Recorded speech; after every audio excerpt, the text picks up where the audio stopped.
اللہ اللہ اللہ اللہ اللہ اللہ اللہ اللہ۔ الحمد للہ رب العالمین والصلاة والسلام علی حبیبہ محمد وآلہ وصحبہ اجمعین۔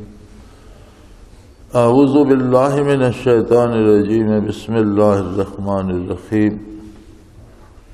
واذکر اسم ربک وتوکل الیہ تبتیلا، وقال فی مقام آخر ولا تنیا فی ذکری۔ اللہم سبحانک لا علم لنا الا ما علمتنا انک انت العلیم الحکیم۔ مولایا صلی وسلم دائما ابدا علی حبیبک خیر الخلق کلہم۔ یہ آیت مبارکہ سورہ مزمل کی ہے، اور سورہ مزمل ان پہلی صورتوں میں ہے جو ابتدائے نزول وحی کے وقت نازل ہوئیں۔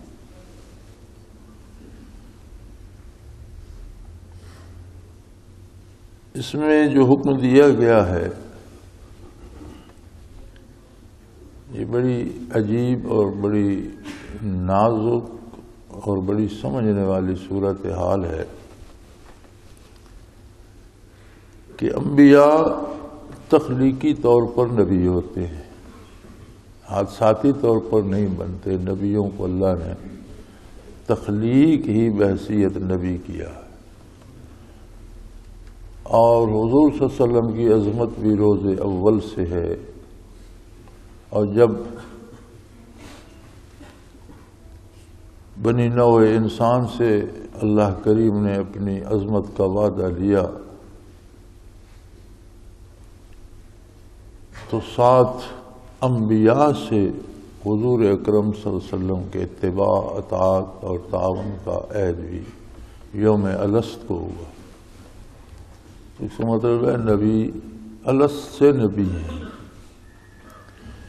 لیکن معاملات قدرت کے جو ہیں ان کا ایک طریقہ کار ہے۔ نبی بھی جب دنیا میں تشریف لاتا ہے تو کوئی نہیں اعلان کرتا کہ میں نبی ہوں، جب اللہ چاہتا ہے اعلان ہوتا ہے۔ اعلان نبوت تک بھی نبی ہوتا تو نبی ہے، لیکن نبوت کا اعلان نہیں فرماتا۔ اس دوران بھی نبی کو ایک خاص ولایت الہی حاصل ہوتی ہے جسے ولایت نبوت کہا جاتا ہے۔ مراقبات کے سلسلے میں بھی ولایت نبوت الگ ہے، اور جہاں اولیاء اللہ کی ولایت ختم ہوتی ہے وہاں سے ولایت نبوت شروع ہوتی ہے عالم بالا میں۔ ولایت نبوت کسی ولی کا گھر یا حال نہیں بنتی، بلکہ ولی وہاں جنہیں خوش نصیبوں کو داخلہ نصیب ہوتا ہے تو اس کی حیثیت حضرت رحمۃ اللہ علیہ فرمایا کرتے تھے ایسی ہوتی ہے جیسے بادشاہ کے ساتھ اس کے خادم بھی محل میں رہتے ہیں۔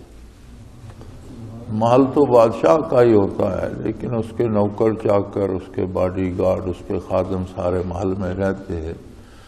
ولایت انبیاء میں کسی ولی کو اگر داخلہ ملے تو بحیثیت خادم ملتا ہے، وہ اس کا اپنا مقام نہیں ہوتا۔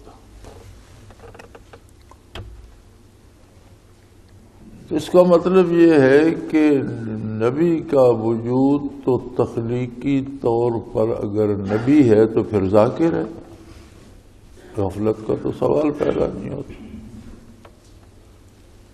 دنیا پہ تشریف لانے کے بعد بھی انبیاء ذکر، نبی کریم صلی اللہ علیہ وسلم کی حیات طیبہ میں آپ دیکھ لیں کہ مہینوں حرا میں تشریف لے جاتے تھے، خلوت میں رہتے تھے،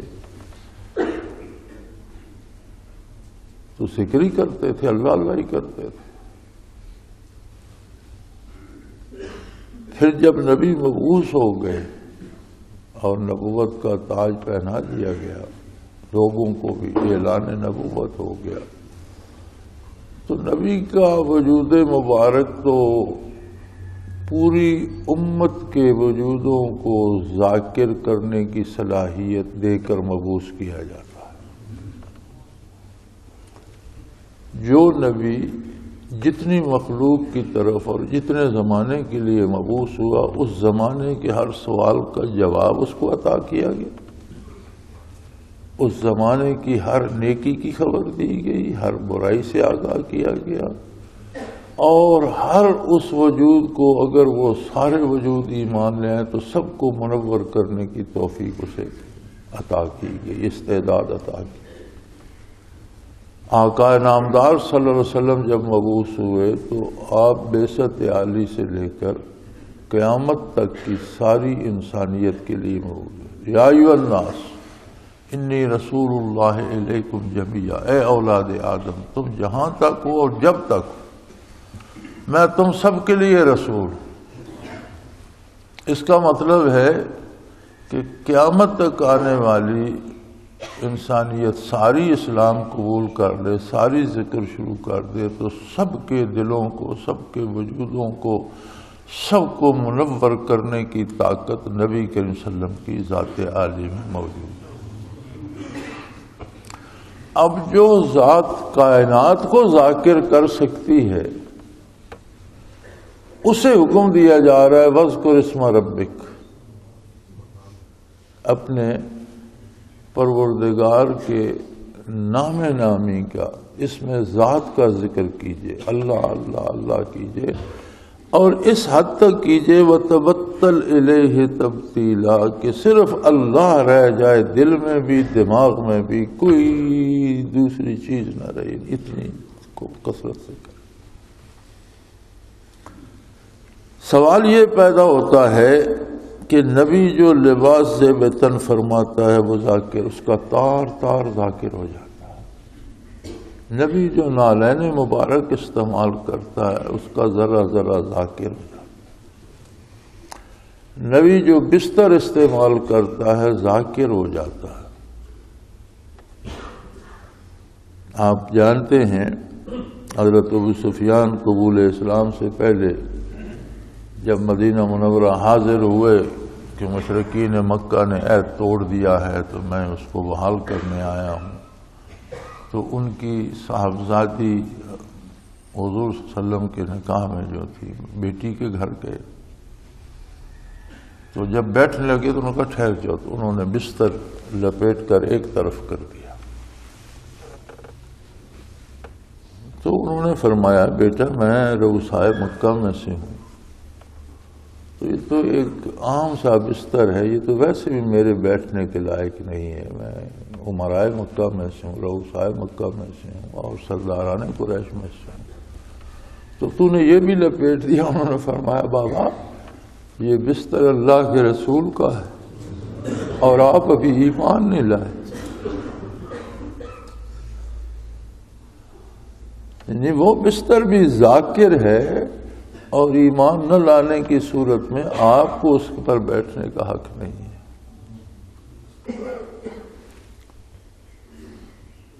بلکہ یہ دیکھا گیا ہے کہ صحرائے عرب میں جہاں جہاں سے حضور تشریف لے گئے ہیں ان راہوں سے گزرے تو حد نظر تک نور ہی نور نظر آتا ہے۔ آج بھی وہ کیا ہے، جہاں تک حضور کی نگاہ عالی پہنچی ہر چیز منور ہو گئی، اور سارا نور ذکر الہی کا ہے، ہر ذرہ ذاکر ہو گیا، ہر پتا ذاکر ہو گیا، ہر ڈالی ذاکر ہو گئی، ہر پتھر ذاکر ہو گیا۔ تو پھر کیوں حکم دیا جا رہا ہے وَاذْكُرِ اسْمَ رَبِّكَ؟ ایک عجیب صورتحال آپ نے بھی محسوس کی ہوگی، اب ایسے ساتھی بھی ہیں جنہیں عرصہ دراز گزر چکا ہے حضرت رحمۃ اللہ کی خدمت میں، 40 سال، 45 سال، 35 30 سال ہو گئے ہیں ذکر کرتے، تو ہر کام انسانی مزاج ہے کہ ایک روٹین بن جاتی ہے. ہم صبح بھی ذکر کر لیتے ہیں، شام بھی ذکر کر لیتے ہیں، اللہ توفیق دیتا ہے، اور اس کے بعد بھول جاتے ہیں اور سمجھتے ہیں کہ ہم نے حق ادا کر دیا. جی صبح گھنٹہ ذکر کیا تھا، شام کو 1.5 گھنٹہ کیا تھا. مقصد یہ نہیں ہے. مقصد یہ ہے کہ ذکر دوام ہو، رات دن ہو، صبح و شام ہو، ہمہ وقت ہو.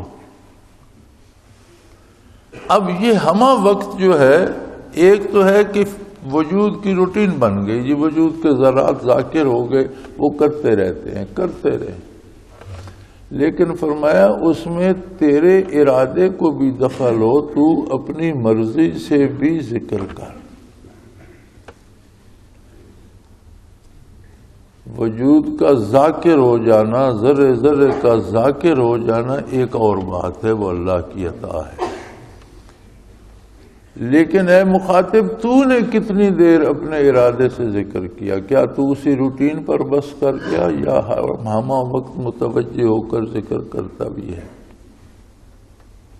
یہاں آ کر جب ہم دیکھیں گے تو ہمیں سمجھ آئے گی کہ ہم میں تو بہت کوتاہی ہے.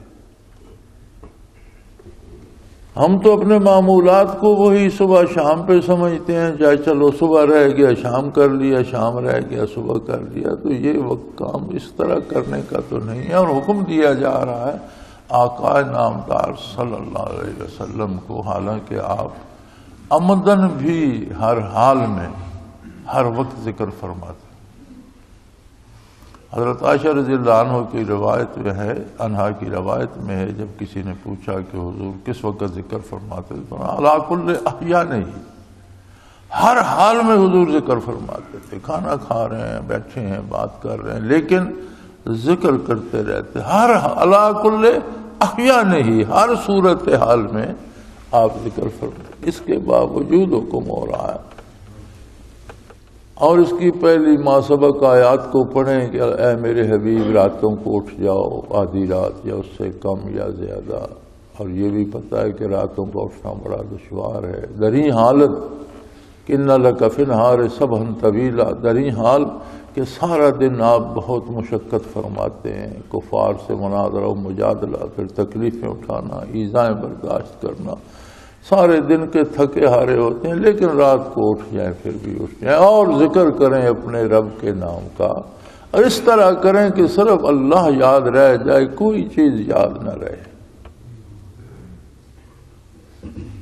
اگر یہ حکم آقا نامدار صلی اللہ علیہ وسلم کو دیا جا رہا ہے تو اس کا مطلب ہے امت میں اس سے کوئی بھی مستثنا نہیں، پوری امت کے لیے. تو اس معیار پر ہم دیکھیں کہ ہم ارادی طور پر کتنا ذکر کرتے ہیں. ہوتا یہ ہے کہ میں اب آپ سے بات کر رہا ہوں تو شاید میری توجہ قلب کی طرف تو مشکل سے جائے گی. مقصود باری یہ ہے کہ دنیا کے سارے کام کرو، دوستی کی جگہ دوستی، دشمنی کی جگہ دشمنی، کاروبار کی جگہ کاروبار، بال بچہ، لیکن اس سب کے ساتھ ساتھ متوجہ رہو دل کی طرف، اور میرا ذکر ہمیشہ ساتھ چلتا رہے. اگر کبھی بہت مغلوب الحال ہو گئے ہو، بہت مصروف ہو گئے اور بھول گئے ہو، وَاذْكُرْ رَبَّكَ إِذَا نَسِيتَ، بھول گئے ہو تو جیسے یاد آئے پھر ذکر شروع کر دو. کوئی ایسی مصیبت آ پڑی ہے کہ ایسے مصروف ہو گئے ہو کہ ذکر کی طرف توجہ نہیں رہی، یاد نہیں رہا، تو جب یاد آئے پھر ذکر شروع کر دو، جہاں ہو، جس حال میں ہو. بلکہ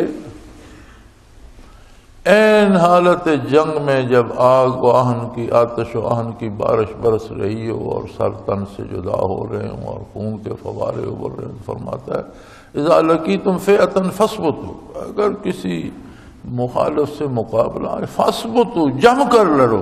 واذکروا اللہ کثیرا، ذکر کثرت سے کرتے رہو.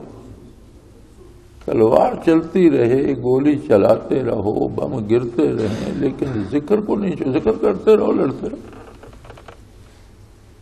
حج میں ذکر کا حکم ہے، صلاۃ میں اذا قضیت الصلاۃ فانتشروا فی الارض وابتغوا من فضل اللہ واذکروا اللہ کثیرا۔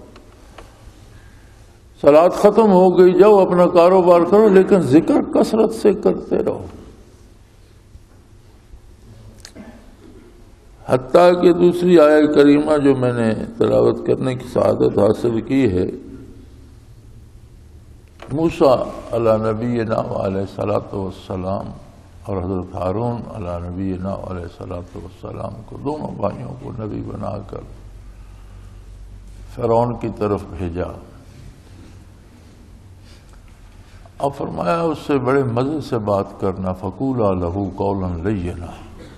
متکبر ہے، پہلے خدائی دعویٰ کیے بیٹھا ہے، آپ سختی کریں گے وہ بھی بھڑک جائے گا، کل میدان حشر میں کہے گا کہ اللہ تیرے نبی نے سلیقے سے بات ہی نہیں کی، مجھے چڑھا دیا، میں مانتا کیا۔ آپ پر حرف نہ آیا، آپ بات مزے سے کرنا۔ اور اس کے بارے نہ، انہوں نے مجھ پہ پہلے قتل کا الزام رکھا ہے، بات کرنے سے پہلے قتل کر دیں گے۔ فرمایا نہیں کر سکتے، انی معکما اسمع و ارا، میں تمہارے ساتھ ہوں، سب کچھ دیکھ سن رہا ہوں، کچھ نہیں بگاڑ سکتے۔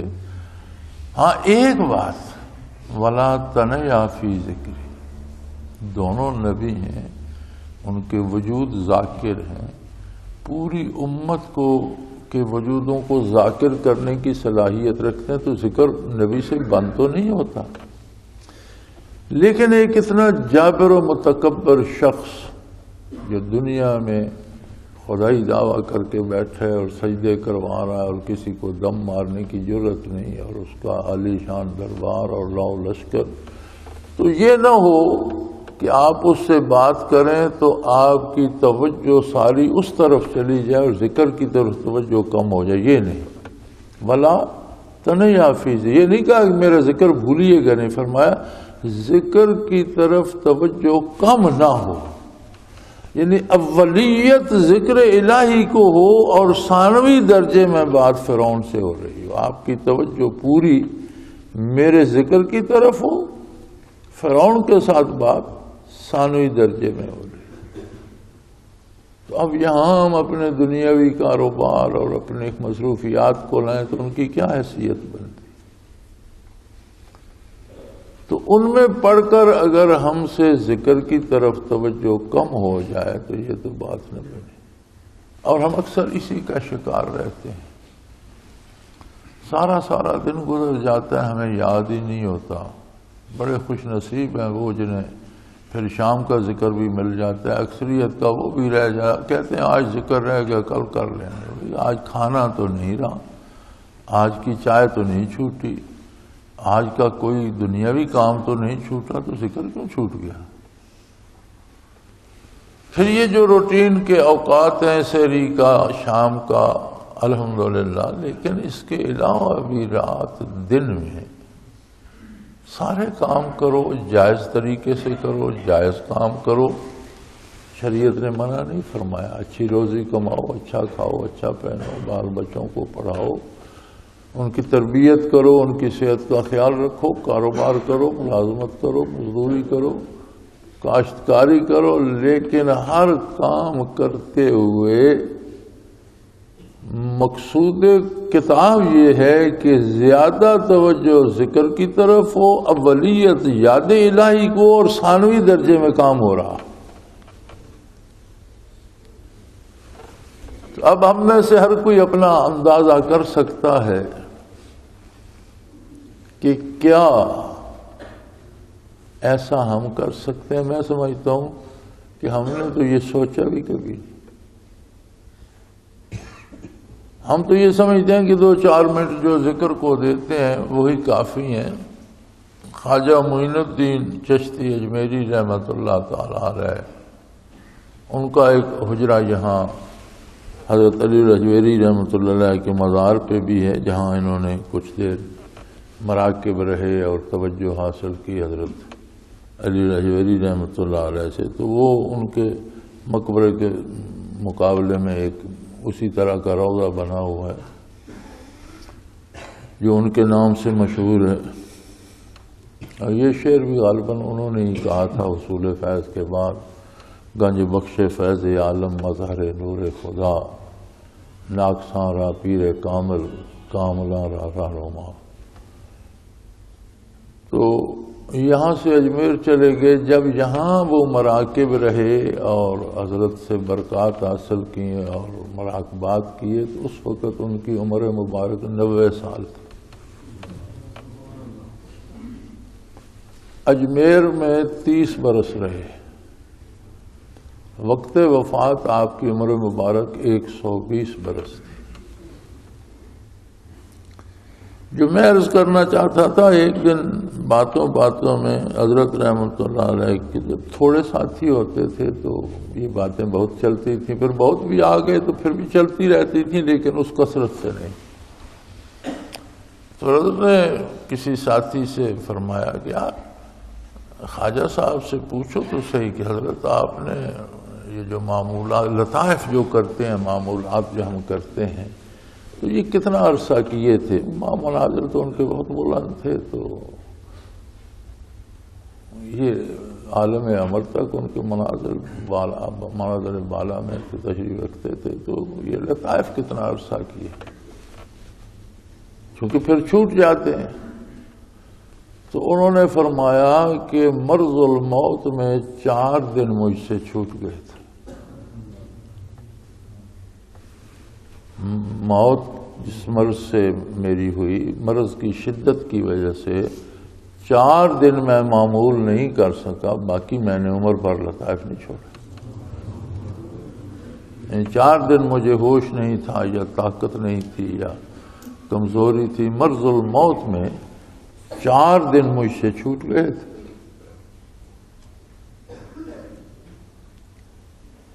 تو اب آپ اندازہ کیجئے اس کی اہمیت کتنی ہے، اور یہی منشأ باری ہے۔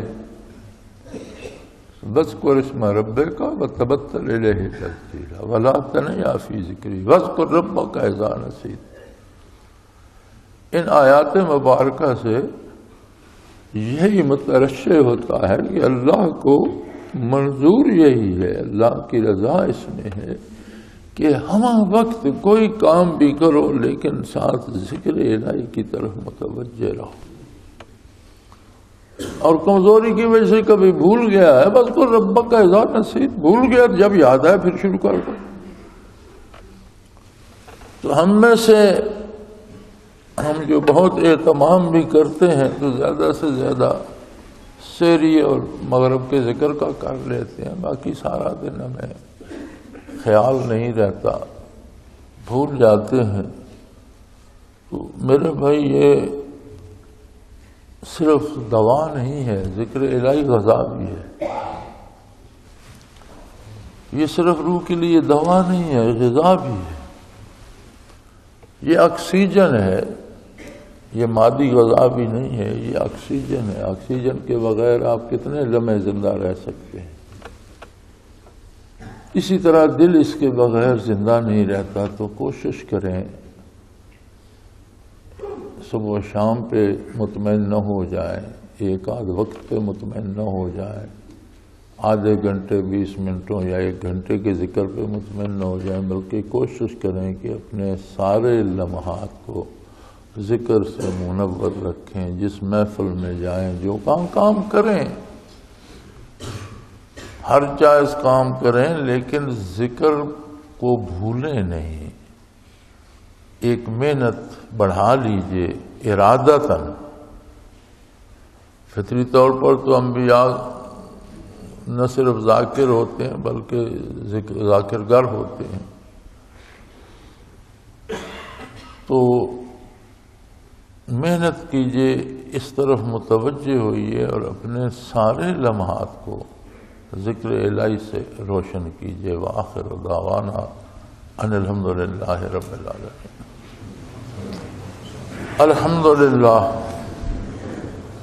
الحمدللہ رب العالمین، والصلاة والسلام علی حبیبہ محمد وآلہ وصحبہ۔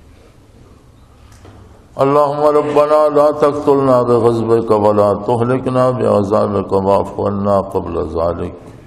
اللهم ربنا لا تسلط علينا من لا يرحمنا أنت ولينا في سفرنا وحضرنا في مالنا وأهلنا أنت ولينا في الدنيا والآخرة توفنا مسلمين وألحقنا بالصالحين اللهم انصر الإسلام والمسلمين اللهم أيد الإسلام والمسلمين اللهم اعز الإسلام والمسلمين فإنك على كل شيء قدير۔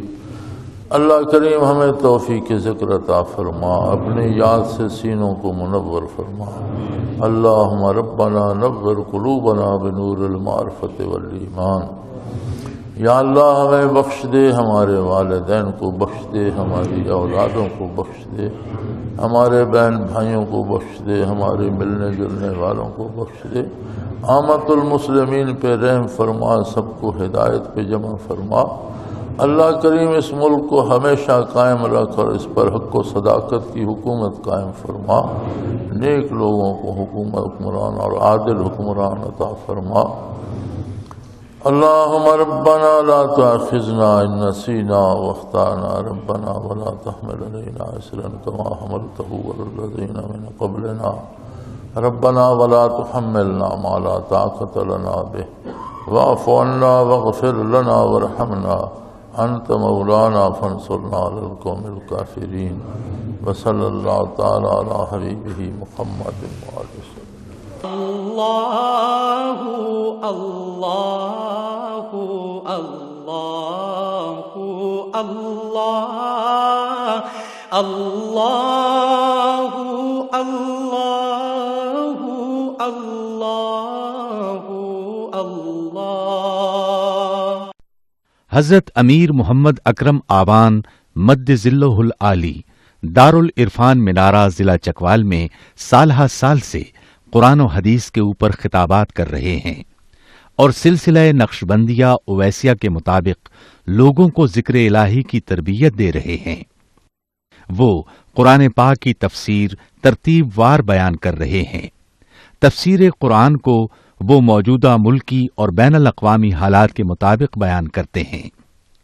موٹر وے سے کلر کہار کے انٹرچینج سے نکلتے ہوئے، کلر کہار کی جھیل سے ہوتے ہوئے، میانی، بوچھال اور نور پور سے گزرتے ہوئے دارالعرفان منارہ پہنچ سکتے ہیں۔